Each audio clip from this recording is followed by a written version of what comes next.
आज का जो हमारा टॉपिक है, ये आज का हमारा टॉपिक है व्यतिकरण प्रकाश पुंज के मार्ग में टी मोटाई की कांच की प्लेट या कोई पट्टी का रख देने पर क्या प्रभाव पड़ता है। पिछले पार्ट में हमने फ्रिंज चौड़ाई के लिए व्यंजक निकाला था बच्चों, ठीक है। आज का जो हमारा टॉपिक है ये आता है व्यतिकरण प्रकाश पुंज के मार्ग में टी मोटाई की पट्टी का रखने पर क्या प्रभाव पड़ता है व्यतिकरण पर, ठीक है। तो सबसे पहले हम ध्यान समझते हैं बच्चों, ये हमारे दो द्विक रेखा छिद्र है, S1 है S2 है, जिससे हमारी क्या निकलनी है, द्वितीयक तरंगिका निकलनी है, जो किसी बिंदु P पे क्या बना रही है, हमारी फ्रिंजें बना रही है। हमने क्या करा, इनमें से किसी एक प्रकाश किरण के मार्ग में टी मोटाई की एक पट्टी का रख दी, कांच की पट्टी का रख दी बच्चों, ठीक है हमने। तो इससे हमें क्या प्रभाव पड़ेगा, इसके लिए हमें क्या करना है, डेरिवेशन सूत्र का स्थापित करना है। अब मैं आपको छोटी छोटी सी दो बातें बता रहा हूं। सबसे पहली बात, ये जो हमारी प्रकाश किरण है, मान लीजिए अगर टी मोटाई की हमने पट्टी का नहीं रखी है, तो ये सब क्या में चल रहा है, वायु में। हमें पता है बच्चों, वायु में प्रकाश की चाल होती है वो कितनी होती है, वायु में जो प्रकाश की चाल होती है उसको हम किससे प्रदर्शित करते हैं, C से। कितनी होती है, 3 × 10⁸ मीटर पर सेकेंड होती है। तो मैंने क्या कहा, अगर ये कांच की पट्टी का नहीं है तो सारा हमारा ये क्या में रखा हुआ है, वायु में रखा है। अर्थात जो S1 से P तक जो प्रकाश किरण चल रही है ये भी वायु में है, S2 से जो P भी क्या में है, वायु में है। अब हमने बताया बच्चों, परंतु जो टी मार्ग में ये टी मोटाई की कांच की पट्टी का रखी है, आपको पता है कि माध्यम में प्रकाश की चाल क्या हो जाती है, अलग हो जाती है। मैं कह रहा हूं टी मोटाई की पट्टी का है, इसमें जो प्रकाश की चाल है वो कितनी है बच्चों, V है, ठीक है। तो ध्यान से समझना, एक प्रकाश किरण तो वायु में चल रही है, एक किसमें चल रही है, टी मोटाई की पट्टी का में। अब मैं जो बताना चाह रहा, आप उसको ध्यान से समझना। मैं क्या बताना चाह रहा हूं बच्चों, जब अगर मैं कहूं वायु में कितनी दूरी तय कर रही है, वायु में कितनी दूरी तय कर रही है, तो ध्यान से समझना, जो वायु में दूरी है अगर टी नहीं है तो S1 से P तक कर रही है। अगर हमने टी मोटाई की पट्टी का रख दी तो वायु में दूरी कितनी होगी बच्चों, हमारी वायु में जो दूरी हो गई वो कितनी होगी, S1P, और S1P में से क्या माइनस कर देंगे, T माइनस हम कर देंगे, ठीक है। अगर मैं कहूं माध्यम में दूरी कितनी है, माध्यम में जो दूरी है वो T है, पट्टी का में कितनी दूरी तय कर रही है, T तय कर रही है। और जो माध्यम में चाल थी बच्चों हमारी कितनी थी, V थी। अगर हम समय निकालना है तो चूंकि समय बराबर किसके होता है बच्चों, दूरी बटे चाल के। समय बराबर किसके होता है, दूरी बटे चाल के। तो सबसे पहले मैं निकाल रहा हूं बच्चों वायु में लगा समय, इसमें वायु में लगा समय, समय बराबर किसके होता है, दूरी बटे चाल के। कितनी दूरी तय कर रहा है वायु में, S1P माइनस T, और बटे में किस चाल से चल रहा है वायु में, C चाल से, ठीक है। इसी तरह मैं किस में निकाल सकता हूँ, टी मोटाई की पट्टी का में लगा समय, टी मोटाई की पट्टी का में लगा समय। टी मोटाई में कितनी दूरी तय कर रहा है बच्चों, T दूरी तय कर रहा है, और क्या चाल है हमारी, V माध्यम की चाल है, ठीक है। तो कितना समय हो गया, T/V। अगर मैं निकाल दूं S1 से P तक जाने में लगा कुल समय, तो कुल समय कितना हो जाएगा बच्चों हमारा, दोनों को क्या कर देंगे हम, प्लस कर देंगे। तो जो कुल समय होगा ये हो जाएगा हमारा S1P माइनस T बटे C प्लस किसके, T बटे V के, ठीक है बच्चों। चूंकि हमें पता है जो अपवर्तनांक का हमने फॉर्मूला पढ़ा था, n बराबर किसके होता है, C/V के, वायु में प्रकाश की चाल बटे में किसके, माध्यम में प्रकाश की चाल के। अगर मैं यहाँ से V का मान निकालूं तो बच्चों V बराबर कितना हो जाएगा, C/N, इसमें हम पुट कर देंगे तो कितना हो जाएगा, S1P माइनस P बटे C प्लस T/V का मान कितना पुट करेंगे, C/N। कहाँ चला जाएगा बच्चों, ऊपर चला जाएगा। तो ये हमारा आ गया, कुल समय आ गया, ठीक है। अब मैं क्या करता हूँ बच्चों, देखो दोनों में C एलसीएम ले लिया, ऊपर S1P, मैंने क्या करा यहाँ से T कॉमन ले लिया, प्लस का क्या कॉमन ले लिया बच्चों, इन दोनों में से T कॉमन ले लिया, तो कितना बचेगा, N-1 बचेगा, ठीक है। अब ध्यान से समझना मैं क्या बताना चाह रहा हूँ, ये नीचे तो हमारा समय ही आ गया, समय बच्चों, समय बराबर हमें पता है किसके होता है, दूरी बटे चाल के। अब चाल किसमें है, नीचे C है, मतलब क्या है, चाल है वायु में प्रकाश की चाल है। जब ये वायु में प्रकाश की चाल है तो ऊपर जो कितनी दूरी होगी, S1P plus T into N-1, ये भी क्या होगी, वायु में हमारी दूरी होगी।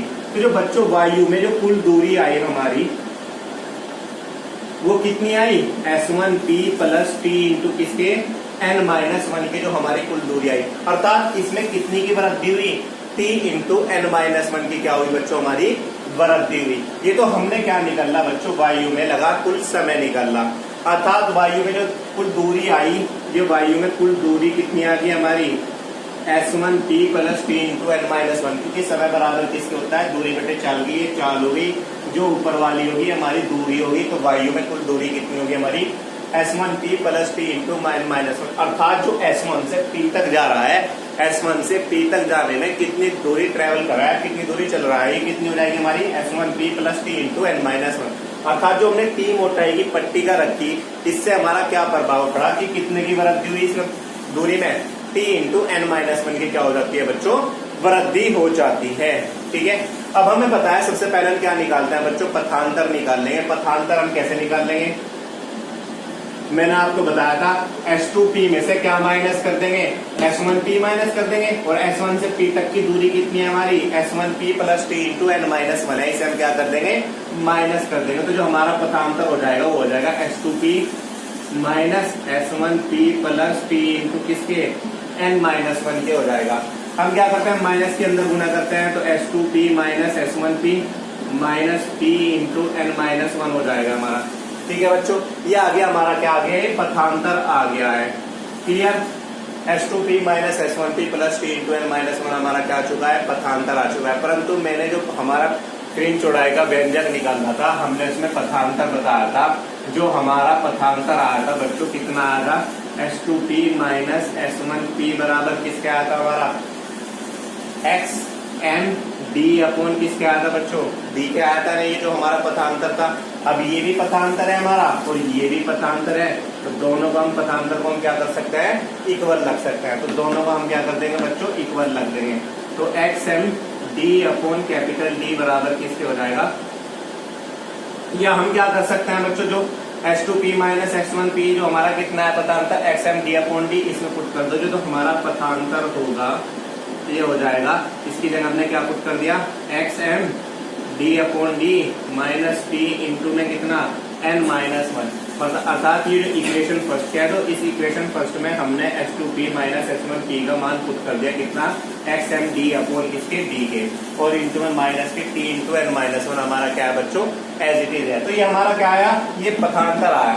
अगर हमें दीप्त फ्रिंज के लिए निकालना हो बच्चों, हमें पता है दीप्त फ्रिंज के लिए जो हमारा पथांतर होता है, जो दीप्त फ्रिंज के लिए हमारा पथांतर होता है वो कितना होता है बच्चों, m लैम्डा।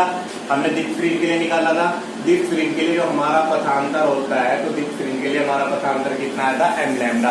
तो ये इक्वेशन हम इसको क्या कह रखते हैं, 2। तो हम दोनों को क्या रख देंगे, आपस में इक्वल रख देंगे। तो क्या हो जाएगा, XM D upon D minus के कितना, T into n minus one बराबर किसके हो जाएगा बच्चों, m लैम्डा के लिए। दीप्त के लिए आया था हमारा, दीप्त के लिए पथांतर कितना आया था हमारा, m लैम्डा। तो हमने दोनों को क्या रख दिया, इक्वल। यहाँ से XM का मान निकालने हैं, तो ध्यान से समझना बच्चों, ये माइनस का T into n minus one है, टोटल इधर जाकर कहीं का हो जाएगा, प्लस का। तो m लैम्डा प्लस कितना, T इंटू कितना, n माइनस वन।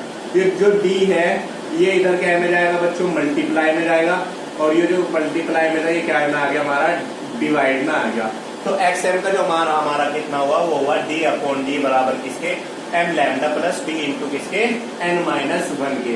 ये क्या है हमारा, विस्थापन आ गया, हमारा फ्रिंज की दूरी आ गई।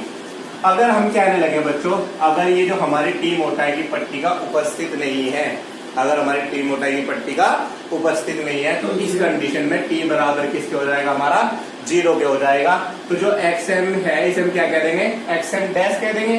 तो D अपॉन D इंटू में कितना, m लैम्डा। जब हम t का मान 0 रखेंगे तो ये सारा कितना हो जाएगा बच्चों, 0 हो जाएगा। तो हमारा कितना जाएगा, D अपॉन D इंटू में कितना, m लैम्डा हो जाएगा। ठीक है, अब हम क्या कह रहे हैं बच्चों, अगर हमें फ्रिंज विस्थापन निकालना हो, तो फ्रिंज विस्थापन के लिए हम क्या करेंगे, माना जो हमारा फ्रिंज विस्थापन है वो कितना है, x0 है, उसे हम क्या करेंगे, XM में से क्या घटा देंगे, XM डैश को क्या कर देंगे बच्चों, माइनस कर देंगे। अब जो XM का मान है ये कितना है हमारा, D upon D m lambda plus T into में कितना, n माइनस वन, माइनस से कितना, XM डैश का मान कितना है, D अपॉन D में इंटू में कितना, m लैम्डा है। ठीक है, अब D अपॉन D की मैं क्या कर रहा हूँ, तब मल्टीप्लाई कर रहा हूँ, तो ये कितना हो जाएगा, D अपॉन D इंटू में m lambda plus D upon D into T into N minus one और माइनस की डी अपॉन डी इंटू में कितना एम लैम्डा। हमें पता चल गया D upon D M lambda से हमारा क्या कट गया है, डी अपॉन डी कितना कट गया है, एम लैम्डा कट गया। तो हमारा एक्स जीरो का मान कितना है बच्चों, डी अपॉन डी इंटू में कितना T into N minus one. और यही क्या है बच्चों, हमारा फ्रिल विस्थापन है, यही हमारा इफेक्ट पड़ता है व्यतिकरण प्रकाश के मार्ग में। अर्थात हम इससे क्या कर सकते हैं बच्चों, अपवर्तनांक का, इससे एन का मान हम क्या कर सकते हैं, ज्ञात कर सकते हैं, टी का मान हम क्या कर सकते हैं, ज्ञात कर सकते हैं। इंपॉर्टेंट है बच्चों, बहुत ज्यादा एग्जाम में आता है, आपको इसको अच्छी तरह से करना है, ठीक है।